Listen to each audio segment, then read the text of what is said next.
आज हम एट्रॉफी पढ़ेंगे। एट्रॉफी में सबसे पहले डेफिनेशन समझेंगे उसकी, आखिर एट्रॉफी होता क्या है, फिर मॉलिक्यूलर पैथोजेनेसिस होता कैसे है, और टाइप्स ऑफ एट्रॉफी, कितने टाइप का एट्रॉफी होता है।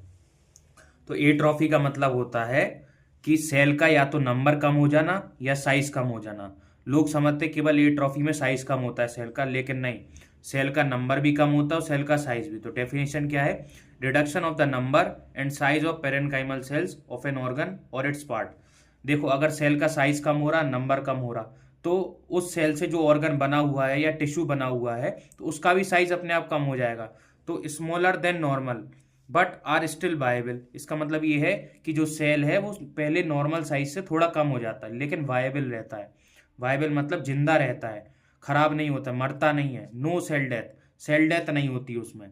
ये चीज इंपॉर्टेंट है कि सेल डेथ नहीं होती, मतलब ना तो एट्रोफी होती ना नेक्रोसिस होता है। एट्रोफी में केवल साइज घट जाता है सेल का, या तो नंबर घटता है या साइज घटता है। उसके घटने की वजह से उस पर्टिकुलर ऑर्गन या टिश्यू का भी साइज घट जाता है, जिससे वो सेल, जिन सेलों से वो बना हुआ है।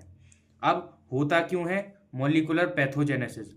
तो होता इसलिए है क्योंकि देखो, जो सेल है वो कई सारे सेलुलर कंपोनेंट से बना हुआ है, स्ट्रक्चर से बना हुआ है, जिनको हम सेल ऑर्गेनेल्स या फिर सेलुलर प्रोटीन्स बोलते हैं। जैसे कि mitochondria, Golgi apparatus, myofilaments, endoplasmic reticulum, ऐसे कई सारे स्ट्रक्चरल कंपोनेंट है जिससे सेल बना हुआ है।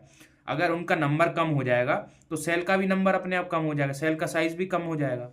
जब स्ट्रक्चरल कंपोनेंट जिनसे सेल बना हुआ है उनका साइज कम हो जाएगा या फिर वो कम हो जाएंगे, तो उससे क्या होगा, सेल का भी साइज अपने आप कम हो जाएगा, श्रिंकेज हो जाएगा, सिकुड़ जाएगा सेल। तो वो क्यों होता है? या तो सिंथेसिस कम हो जाए, मतलब जितना बन रहा है उतना नहीं बने, या फिर डिग्रेडेशन, टूटने जल्दी लगे, मरने जल्दी लगे। तो वो क्या होता है, जैसे कोई फैक्ट्री है, फैक्ट्री से कोई प्रोडक्ट बनता है, अब मान लो उसकी कैपेसिटी घट जाए, कैपेसिटी भी घट रही और हो सकता है जो प्रोडक्ट आया वो खराब प्रोडक्ट आ रहा है। तो प्रोडक्ट अगर खराब होगा तो हम उसको कहाँ फेंक देंगे? डस्टबिन में। तो सेल का डस्टबिन क्या है? Autophagic vacuoles. There is often increase in the number of autophagic vacuole containing cell debris. Cell का जो कचरा है वो कहाँ जाके जमा हो जाएगा? वैक्यूल्स में। तो इनका नंबर बढ़ जाएगा, ऑटोफेजिक वैक्यूल्स का। लेकिन स्ट्रक्चरल कंपोनेंट का नंबर घटने से क्या होगा? सेल का साइज भी कम हो जाएगा। अब टाइप्स ऑफ एट्रॉफी, कितने टाइप की एट्रॉफी होती है? दो टाइप की होती है। एक होती है फिजियोलॉजिकल एट्रॉफी और पैथोलॉजिकल एट्रॉफी। फिजियोलॉजी जो होती है नॉर्मल कंडीशन में, पैथोलॉजी मतलब किसी डिजीज कंडीशन या एबनॉर्मल कंडीशन में। एट्रॉफी मतलब सेल का साइज घटना या सेल का नंबर घटना। अब फिजियोलॉजिकल एट्रॉफी अगर हम देखें तो इसमें कई सारे एग्जाम्पल दे रखे हैं। जैसे पहला दे रखा है atrophy of thymus in adult life. क्या होता है, जब हम छोटे होते हैं तो थाइमस का, जो थाइमस ग्लैंड का जो साइज है हमारे अंदर बड़ा रहता है, लेकिन विद एज, टाइम के साथ, उम्र जैसे जैसे बढ़ती है, थाइमस का भी साइज रिड्यूस हो जाता है। ऐसे ही लिम्फोइड टिश्यू के साथ भी होता है। अब आप बोलेंगे थाइमस, लिम्फोइड टिश्यू ये है क्या? तो ये लिम्फेटिक सिस्टम के पार्ट है। तो लिम्फेटिक सिस्टम क्या करता है? इम्यून सेल्स का डेवलपमेंट करता है, मैच्योरेशन करता है। इम्यून सेल जो हमारी बॉडी की इम्यूनिटी को बनाते हैं, हमारी फॉरेन बॉडी से रक्षा करते हैं। जैसे कि WBC, तो मान लो WBC का फॉर्मेशन होता है बोन मैरो में, फॉर्मेशन हुआ बोन मैरो में। थाइमस में जाके क्या होगा? मैच्योरेशन होगा। किनका? WBC का या इम्यून सेल्स का। फिर मैच्योरेशन के बाद उनको पर्टिकुलर जगह पहुंचा दिया जाएगा, जिन्हें हम लिम्फोइड टिश्यू बोलते हैं, प्रोटेक्शन के लिए। फॉर एग्जाम्पल, जैसे सेना की भर्ती हुई, तो सेना का मतलब फॉर्मेशन समझ लो इधर पे। सेना की भर्ती हुई, अब सेना का क्या है? ट्रेनिंग होगी। तो ट्रेनिंग मान लो मैच्योरेशन, तो वो थाइमस में हुई। अब उसकी तैनाती होगी, तो बॉर्डर, मतलब भारत जैसे देश है हमारा, तो देश की रक्षा के लिए बॉर्डर पर तैनाती की जाती। तो ऐसी लिम्फोइड टिश्यू हमारी बॉडी के हर एक पार्ट में फैला हुआ है, तो वहाँ पे इनकी इम्यून सेल्स की तैनाती हो जाती है। तो हमारी बॉडी की जो है इम्यूनिटी को बढ़ाते हैं, या फिर कोई भी डिजीज ना हो जाए तो जो फॉरेन बॉडी है उनको खा जाते हैं। तीसरा एग्जाम्पल है एट्रॉफी ऑफ गोनट्स आफ्टर मीनोपॉज। इधर गोनट्स ओवरीज है, क्योंकि फीमेल्स में क्या होता है, 50 से 55 साल के बाद मेंस्ट्रुअल साइकिल बंद हो जाती है, तो उसकी वजह से क्या होता है, ओवरी का साइज अपने आप रिड्यूस हो जाता है। Atrophy of brain with ageing. समय के साथ क्या होता है, वो बोलते हैं ना, जो याददाश्त समय के साथ कमजोर हो जाती। क्यों हो जाती? क्योंकि ब्रेन का साइज अपने आप छोटा होने लगता है। Osteoporosis with reduction in size of bony trabeculae due to ageing. और समय के साथ क्या होता है, हड्डियां भी कमजोर हो जाती हैं। तो जो बूढ़े लोग होते हैं उनको फ्रैक्चर भी जल्दी होता है, वो हड्डियां देर में जुड़ती हैं। क्यों ऐसा होता है? क्योंकि जो बोनी ट्रेबिक्यूली रहती है उसका साइज डिक्रीज हो जाता है। अभी हमने देखे फिजियोलॉजिकल एट्रोफी के एग्जाम्पल, अब हम देखेंगे पैथोलॉजिकल एट्रोफी। तो पैथोलॉजिकल एट्रोफी में पहला है, देखो इसमें भी कई सारे टाइप्स हैं, जैसे कि starvation atrophy, ischaemic atrophy, disuse atrophy, neuropathy atrophy, endocrine atrophy, developmental atrophy और इडियोपैथिक एट्रोफी। और भी कई सारे टाइप के होते हैं, अभी जो जो इंपॉर्टेंट है वो मैंने आपके लिए लिख दिए इधर पे। अगर हम पहला देखें, पैथोलॉजी मतलब किसी डिजीज कंडीशन है, एबनॉर्मल कंडीशन में।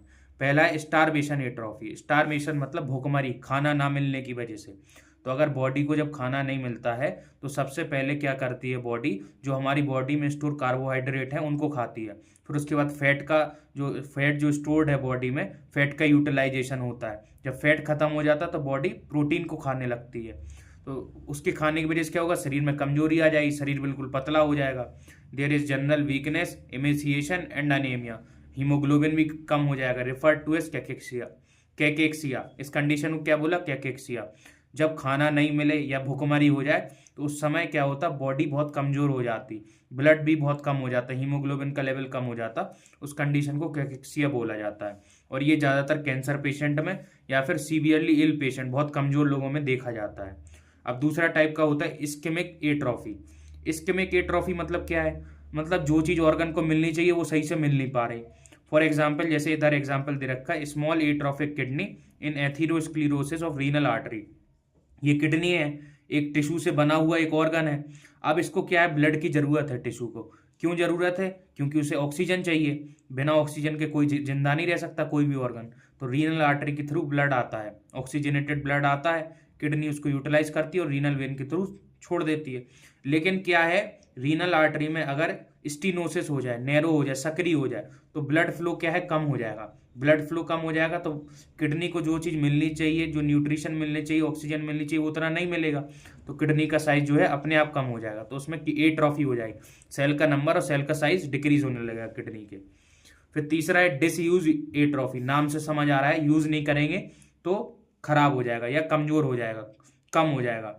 एग्जाम्पल, जैसे मान लो हमें फ्रैक्चर होता है, तो फ्रैक्चर में क्या होता है, मान लो हाथ का फ्रैक्चर हुआ तो प्लास्टर बांध दिया जाता है। तो जब प्लास्टर बांध दिया तो वो जो होता है, मान लो हाथ है वो इमोबिलाइज हो जाता है, मतलब हम काम नहीं कर सकते उससे। जानबूझ के उसको ऐसे किया जाता है ताकि जो बोन है वो जुड़ जाए, अच्छे से हड्डी जुड़ जाए।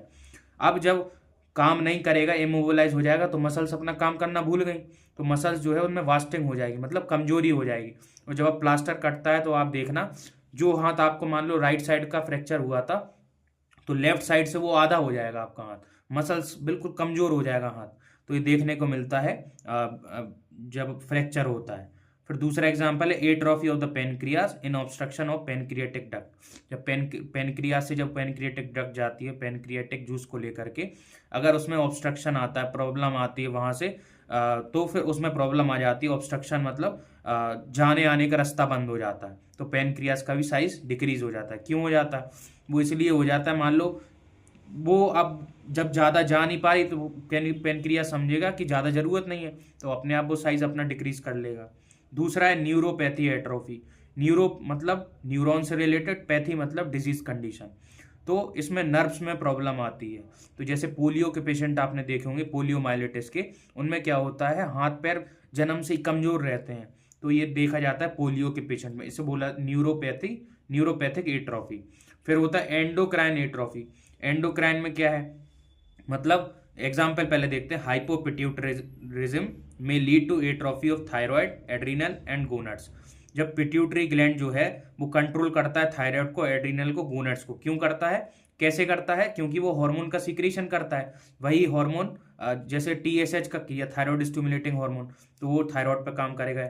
एड्रीनोकॉर्टिकोट्रोफिक हार्मोन एड्रिनल ग्लैंड पे काम करता है। और गोनड्स जैसे कि मेल्स में टेस्टिस होते हैं, फीमेल्स में ओवरी होती हैं, तो उसके लिए LH FSH, और तो इनका सिक्रीशन करता है। लेकिन जो पिट्यूटरी ग्लैंड है, अगर उसका साइज डिक्रीज हो जाए, हाइपोपिट्यूटरिज्म, तो हार्मोन्स कम निकलेंगे। जब कम निकलेंगे तो इन ऑर्गन्स के पास कम जाएंगे, तो इनका भी साइज अपने आप डिक्रीज कर जाएगा। फिर है डेवलपमेंटल एट्रोफी, मतलब डेवलपमेंट में कोई प्रॉब्लम आ रही है, उसकी वजह से एट्रोफी होना, साइज डिक्रीज कर जाना सेल का या नंबर का। तो क्रिप्टो ऑर्किड टेस्टिस में देखा जाता, मतलब क्या होता है, जन्म से पहले जो टेस्टिस होती मेल्स की वो एब्डोमेन में बनती हैं और धीरे धीरे बर्थ के टाइम तक वो स्क्रोटल सेक में आ जाती हैं। लेकिन क्या है, कोई प्रॉब्लम हो जाने की वजह से, डेवलपमेंटल डिफेक्ट की वजह से वो स्क्रोटम में नहीं आ पाती हैं और किसी और जगह चली जाती है एबनॉर्मल पोजीशन पे। तो उसकी वजह से क्या होता है, टेस्टिस में एट्रोफी हो जाती है, टेस्टिस का साइज डिक्रीज हो जाता है। तो cryptorchid testis due to incomplete descent of testis into normal scrotal position causing testicular atrophy. और लास्ट है इडियोपैथिक एट्रोफी। इडियोपैथिक मतलब जिसका रीजन ही हमको ना पता हो। जब क्या होता है ना, कई सारी चीजें हमारे हाथ में नहीं होती हैं। कुछ चीजें तो हम जानते हैं, लेकिन कुछ चीजों का जिनका हम रीजन नहीं जानते उसको हम बोल देते कि हो सकता है कि ईश्वर के हाथ में, भगवान के हाथ में, तो ऐसा होता भी है। हर चीज हमारे हाथ में थोड़ी है। तो वही है इडियोपैथिक, मतलब रीजन हमको नहीं पता है क्यों हो रहा है।